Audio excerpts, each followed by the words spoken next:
ओम शांति। 29 सितंबर 2014 साकार महावाक्य। बाबा कहते, मीठे बच्चे, बाप कल्प कल्प आकर तुम बच्चों को अपना परिचय देते हैं। तुम्हें भी सबको बाप का यथार्थ परिचय देना है। आज का प्रश्न, बच्चों के किस प्रश्न को सुनकर बाप भी वंडर खाते हैं? उत्तर, बच्चे कहते हैं, बाबा आपका परिचय देना बहुत मुश्किल है, हम आपका परिचय कैसे दें? ये प्रश्न सुनकर बाप को भी वंडर लगता है। जब तुम्हें बाप ने अपना परिचय दिया है तो तुम भी दूसरों को दे सकते हो।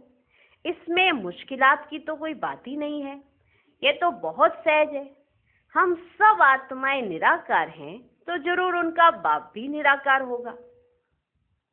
ओम शांति। मीठे मीठे रूहानी बच्चे समझते हैं, बेहद के बाप पास बैठे हैं। ये भी जानते हैं बेहद का बाप इस रथ पर ही आते हैं। जब बाप दादा कहते हैं, ये तो जानते हैं कि शिव बाबा है और वह इस रथ पर बैठा है, अपना परिचय दे रहे हैं। बच्चे जानते हैं वह बाबा है। बाबा मत देते हैं कि रूहानी बाप को याद करो तो पाप भस्म हो जाएं, जिसको योग अग्नि कहते हैं। क्या कहते हैं? योग अग्नि। अभी तुम बाप को तो पहचानते हो, तो ऐसे कभी थोड़े ही कहेंगे कि बाप का परिचय दूसरे को कैसे दूं। जब पहचानते हो ना बाप को, तो ऐसे थोड़ा कहेंगे कि बाप का परिचय दूसरे को कैसे दूं। तुमको भी बेहद के बाप का परिचय है तो जरूर दे भी सकते हो। परिचय कैसे दें, यह तो प्रश्न ही नहीं उठ सकता है। जैसे तुमने बाप को जाना है, वैसे तुम कह सकते हो कि हम आत्माओं का बाप तो एक ही है, इसमें मूंझने की तो कोई दरकार ही नहीं है। कोई कोई कहते हैं, बाबा आपका परिचय देना बड़ा मुश्किल होता है, आपका परिचय देना बड़ा मुश्किल होता है। अरे बाप का परिचय देना, इसमें तो मुश्किलात की कोई बात ही नहीं है। जानवर भी इशारे से समझ जाते हैं कि मैं फलाने का बच्चा हूं।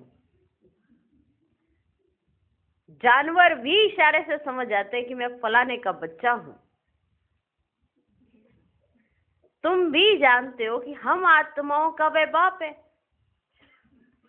हम आत्मा अभी शरीर में प्रवेश है। जैसे बाबा ने समझाया है कि आत्मा अकाल मूर्त है ना, ये तो समझाया है। ऐसे नहीं कि उसका कोई रूप नहीं है। बच्चों ने पहचाना है, बिल्कुल सिंपल बात है, बिल्कुल सिंपल सी बात है।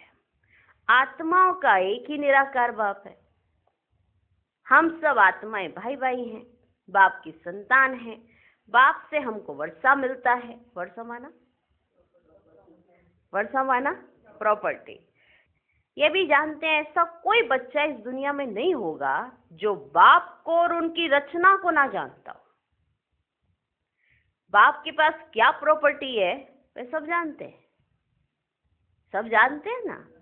ये है ही आत्मा और परमात्मा का मेला, ये कल्याणकारी मेला है।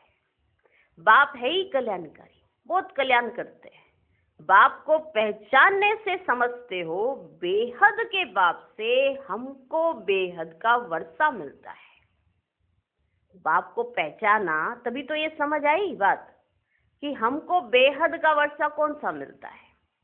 वे जो सन्यासी गुरु होते हैं, उनके शिष्यों को गुरु के वर्षे का मालूम नहीं रहता है। गुरु के पास कितनी प्रॉपर्टी है उन्हें नहीं पता रहता है। गुरु के पास क्या मिल्कियत है ये कोई शिष्य मुश्किल जानते हो, है ना। ऐसे ही तुम्हारी बुद्धि में तो है वह शिव बाबा है, मिल्कियत भी बाबा के पास होती है। बच्चे जानते बेहद के बाप के पास मिल्कियत है, विश्व की बादशाही स्वर्ग। ये बातें सिवाय तुम बच्चों के और कोई की बुद्धि में नहीं है। बच्चे भले सारे हैं पर तुम डायरेक्ट बच्चे हो, तो तुम्हें सब पता है कि बाप के पास क्या है। और किसी की बुद्धि में ये सब बातें नहीं है। लौकिक बाप के पास क्या मिल्कियत है माना क्या प्रॉपर्टी है, क्या वर्षा है, वे उनके बच्चे ही जानते हैं। अब बाहर वाले थोड़े जानेंगे, पड़ोसी जानेंगे कि इसकी प्रॉपर्टी कितनी है, वो तो बच्चों को ही पता होगा ना। अभी तुम कहेंगे हम जीते जी पारलौकिक बाप के बने हैं, उनसे क्या मिलता है वह भी जानते हैं। हम पहले शूद्र कुल के थे, अभी ब्राह्मण कुल में आ गए हैं। ये नॉलेज है कि बाबा इस ब्रह्मा तन में आते हैं, इनको प्रजापिता ब्रह्मा कहा जाता है। वह शिव तो है सब आत्माओं का फादर, वह शिव तो है सब आत्माओं का फादर। इनको प्रजापिता ब्रह्मा को ग्रेट ग्रेट ग्रैंडफादर कहते हैं। अब हम इनके बच्चे बने हैं। शिव बाबा के बच्चे तो सब हैं, लेकिन फिर बनते हैं हम ब्रह्मा बाबा के बच्चे, इनके बच्चे बने हैं। शिव बाबा के लिए तो कहते हैं वह हाजीरा हजूर है, जानी जाननहार है। ये भी अब तुम समझते हो कि वे कैसे रचना के आदि मध्य अंत की नॉलेज देते हैं, ये अब तुम्हें समझ आया। वह सब आत्माओं का बाप है, उनको नाम रूप से न्यारा कहना तो झूठ है। उनका नाम रूप भी याद है, रात्रि भी मनाते हैं, जयंती तो मनुष्यों की होती है। शिव बाबा की रात्रि कहेंगे, जयंती नहीं। शिव बाबा की रात्रि कहेंगे। बच्चे समझते हैं रात्रि किसको कहा जाता है, रात में घोर अंधियारा हो जाता है, अज्ञान अंधियारा है ना, इसलिए घोर हो जाता है। ज्ञान सूर्य प्रगटा, अज्ञान अंधेर विनाश। अभी भी जाते हैं परंतु अर्थ कुछ नहीं समझते। सूर्य कौन है, कब प्रगटा, कुछ नहीं समझते। बाप समझाते ज्ञान सूर्य को ज्ञान सागर भी कहा जाता है। ज्ञान सूर्य कौन है, ज्ञान सागर कौन है? बेहद का बाप ज्ञान का सागर है।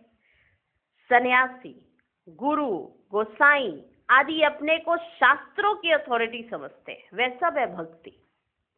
बहुत वेद शास्त्र पढ़कर विद्वान होते हैं, तो बाप रूहानी बच्चों को बैठ समझाते हैं। इनको कहा जाता है आत्मा और परमात्मा का मेला। तुम समझते हो बाप इस रथ में आए हुए हैं, इस मिलन को ही मेला कहते हैं। जब हम घर जाते हैं तो वह भी मेला है। यहाँ बाप खुद बैठ पढ़ाते हैं, वे फादर भी है, टीचर भी है। ये एक ही पॉइंट अच्छी रीति धारण करो, भूलो मत कि वह फादर भी है तो टीचर भी है। एक ही पॉइंट अच्छी रीति धारण कर लो, भूलो मत। अब बाप तो है निराकार, उनको अपना शरीर नहीं है तो जरूर लेना पड़े, सिंपल सी बात है। बाप निराकार है, उनके पास अपना शरीर नहीं है, वो शरीर लेंगे, धारण करेंगे, जन्म नहीं लेंगे, उनको लेना पड़े। तो खुद कहते हैं मैं प्रकृति का आधार लेता हूं, नहीं तो बोलूं कैसे? प्रकृति का आधार ना लूं तो मैं बोलूं कैसे? शरीर बिगड़ तो बोलना होता नहीं। तो बाप इस तन में आते हैं, इनका नाम रखा है ब्रह्मा ना। शिव बाबा का परिचय दिया, इनका भी परिचय दोगे ना।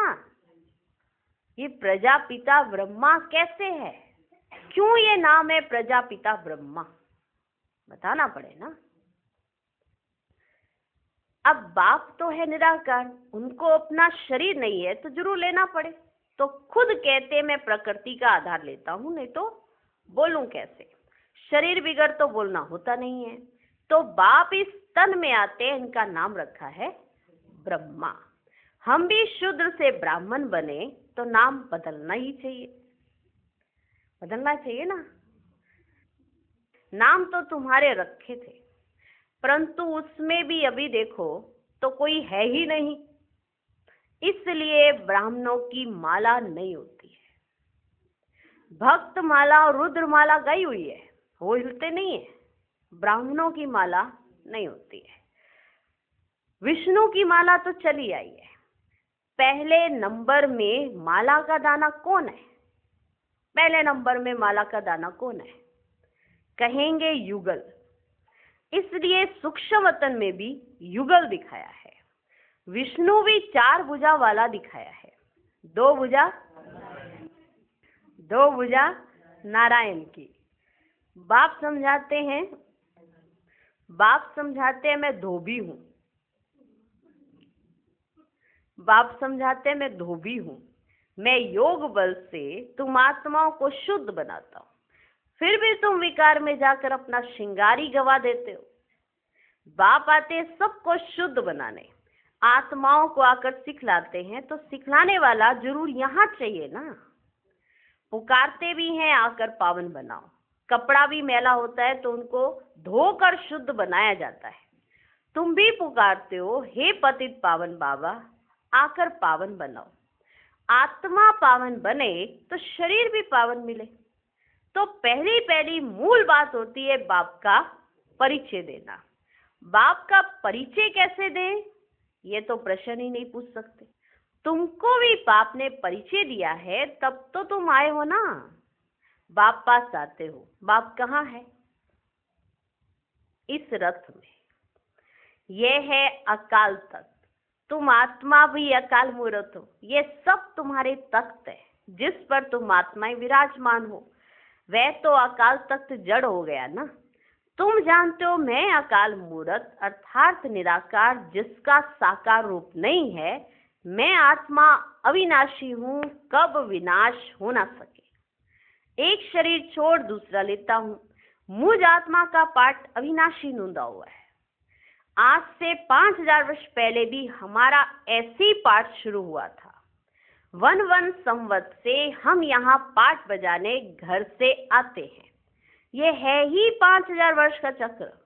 वह तो लाखों वर्ष कह देते हैं, इसलिए थोड़े वर्षों का विचार में ही नहीं आता है।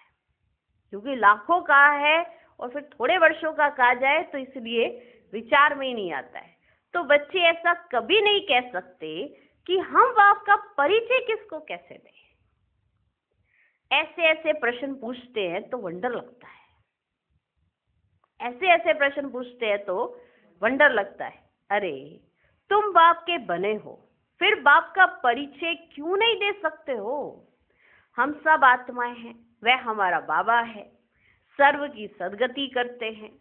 सदगति कब करेंगे ये भी तुमको भी पता पड़ा है। कल्प के संगम युग पर आकर सर्व की सदगति करेंगे। वे तो समझते हैं अभी 40,000 वर्ष पड़े हैं और पहले से ही कह देते हैं नाम रूप से न्यारा है। वो आएगा भी और नाम रूप से न्यारा भी है। पहचानोगे कैसे? फिर कह देते हैं नाम रूप से न्यारा है। अब नाम रूप से न्यारी तो कोई चीज थोड़ी होती है। पत्थर बित्तर का भी तो नाम है ना। तो बाप कहते हैं मीठे मीठे बच्चों, तुम आए हो बेहद के बाप के पास। बाप भी जानते हैं कितने ढेर बच्चे।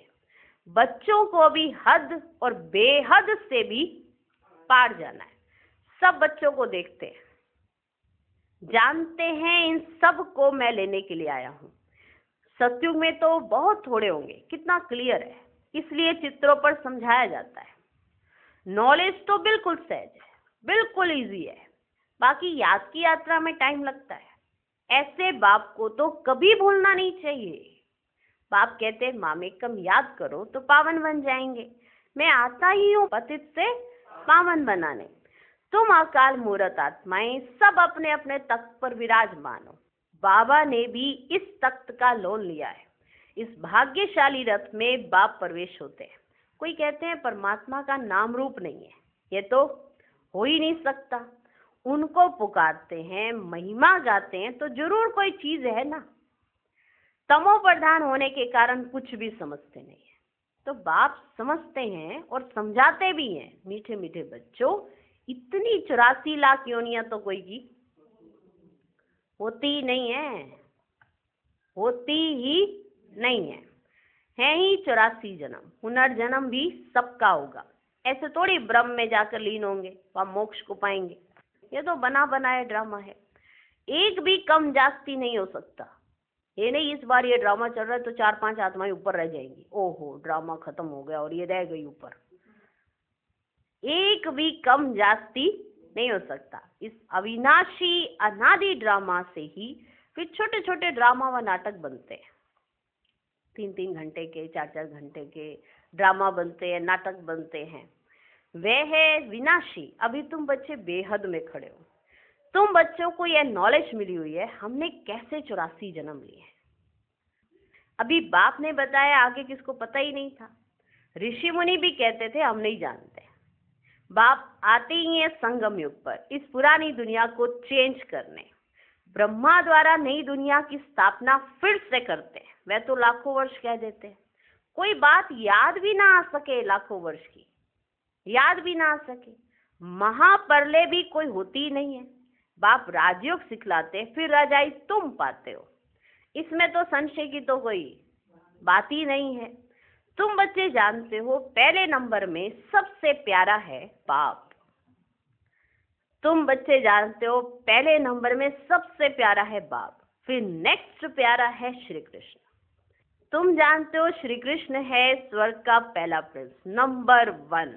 वही फिर 84 जन्म लेते हैं। उसके ही अंतिम जन्म में मैं प्रवेश करता हूँ। उसके ही अंतिम जन्म में मैं प्रवेश करता हूँ। अब तुमको पतित से पावन बनना है। पतित पावन बाप ही है। पानी की नदियां थोड़ी पावन कर सकती हैं। ये नदियां तो सतयुग में भी होती हैं। अब सतयुग में तो पावन ही है, वहां नदियां भी हैं और पावन भी हैं। तो अगर कोई कहे ये नदियां सिर्फ पावन बनाने के लिए हैं तो ये तो गलत हो जाता है, क्योंकि नदियां तो सतयुग में भी हैं। वहां तो पानी बहुत शुद्ध रहता है, कीचड़ा आदि कुछ नहीं रहता। यहाँ तो कितना कीचड़ा पड़ता रहता है। बाबा का देखा हुआ है ना, उस समय तो ज्ञान नहीं था। अभी वंडर लगता है पानी कैसे पावन बना सकता है। तो बाप समझाते हैं मीठे बच्चों, कभी भी मूंझो नहीं कि बाप को कैसे याद कैसे करें। कभी भी मूंझो नहीं। अरे तुम बाप को याद नहीं कर सकते हो। वे हैं कुक की संतान और तुम हो एडॉप्टेड बच्चे। एडॉप्टेड बच्चों को जिस बाप से मिल्कियत मिलती है उनको भूल सकते हैं क्या? एडॉप्टेड बच्चे, इनकी संतान, जिस बाप से मिल्कियत मिलती है उसको भूल सकते हैं क्या? बेहद के बाप से बेहद की मिल्कियत मिलती है तो उनको भूलना थोड़े ही चाहिए। लौकिक बच्चे बाप को भूलते हैं क्या? परंतु यहाँ माया का ऑपोजिशन होता है, माया की युद्ध चलती है। सारी दुनिया कर्म क्षेत्र है। आत्मा इस शरीर में प्रवेश कर यहाँ कर्म करती है। बाप कर्म अकर्म विकर्म का राज समझाते हैं। कर्म अकर्म विकर्म का बाप राज समझाते हैं। यहाँ रावण राज्य में कर्म विकर्म बन जाते हैं, वहां रावण राज्य ही नहीं तो कर्म अकर्म हो जाते हैं, विकर्म कोई होता ही नहीं है। ये तो बहुत सहज बात है। यहाँ रावण राज्य में कर्म विकर्म होते हैं, इसलिए विकर्मों का दंड भोगना पड़ता है। ऐसे थोड़े ही कहेंगे रावण अनादि है, नहीं। आधा कल्प है रावण राज्य और आधा कल्प है राम राज्य। तुम जब देवता थे तो तुम्हारे कर्म अकर्म होते थे। अब यह है नॉलेज। बच्चे बने हो तो फिर पढ़ाई भी पढ़नी है, बस। फिर और कोई धंधे आदि का ख्याल भी नहीं आना चाहिए। परंतु ग्रस्त व्यवहार में रहते धंधा आदि भी करने वाले हैं तो बाप कहते कमल फूल समान रहो। ग्रस्त व्यवहार में रहते हो, धंधा करना है तो ये याद रखो कि आपको रहना कैसे है, कमल फूल समान रहो। ऐसे देवता तुम बनने वाले हो। वह निशानी विष्णु को दे दी है क्योंकि तुमको शोभेगा नहीं, तुमको शोभेगा नहीं, उनको शोभता है। वही विष्णु के 2 रूप लक्ष्मी नारायण बनने वाले हैं। वह है ही अहिंसा परमो देवी देवता धर्म। ना कोई विकार की काम कटारी होती, ना कोई लड़ाई झगड़ा आदि होता है। तुम डबल अहिंसक बनते हो। सत्युग के मालिक थे, नाम ही है गोल्डन एज, कंचन दुनिया। आत्मा और काया दोनों कंचन बन जाती है। कंचन काया कौन बनाते हैं? कंचन काया कौन बनाते हैं? बाप। अभी तो आयरन एज है ना। अब तुम कहते हो सतयुग पास हो गया है, कल सतयुग था ना। तुम राज्य करते थे, तुम नॉलेज फुल बनते ही जाते हो, बनते ही जाते हो। कितनी नॉलेज आपकी बुद्धि में इस समय आ रही है। सब तो एक जैसे नहीं बनेंगे। अच्छा, मीठे मीठे सिकिलदे बच्चों प्रति माता पिता बाप दादा का याद प्यार और गुड मॉर्निंग। रूहानी बाप की रूहानी बच्चों को नमस्ते। हम रूहानी बच्चों की भी रूहानी बाप को नमस्ते नमस्ते नमस्ते। Good morning, good morning, good morning. धारणा के लिए मुख्य सार। पहला पॉइंट, मैं आत्मा अकाल तख्त नशीन हूँ। इस स्मृति में रहना है, हद और बेहद से पार जाना है, इसलिए हदों में बुद्धि नहीं फंसानी है। दूसरा पॉइंट, बेहद बाप से बेहद की मिल्कियत मिलती है, इस नशे में रहना है। कर्म अकर्म विकर्म की गति को जान विकर्मों से बचना है। पढ़ाई के समय धंधे आदि से बुद्धि निकाल लेनी है। आज का वरदान, वरदाता द्वारा सर्वश्रेष्ठ संपत्ति का वरदान प्राप्त करने वाले संपत्तिवान भव। किसी के पास अगर सिर्फ स्थूल संपत्ति है तो भी सदा संतुष्ट नहीं रह सकते। स्थूल संपत्ति के साथ अगर सर्व गुणों की संपत्ति, सर्व शक्तियों की संपत्ति और ज्ञान की श्रेष्ठ संपत्ति नहीं है तो संतुष्टता सदा नहीं रह सकती। आप सबके पास तो यह सब श्रेष्ठ संपत्तियां हैं। दुनिया वाले सिर्फ स्थूल संपत्ति वाले को संपत्तिवान समझते हैं, लेकिन वरदाता बाप द्वारा आप बच्चों को सर्वश्रेष्ठ संपत्तिवान भव का वरदान मिला हुआ है। आज का स्लोगन, सच्ची साधना द्वारा हाय हाय को वाह वाह में परिवर्तन करो। ओम शांति।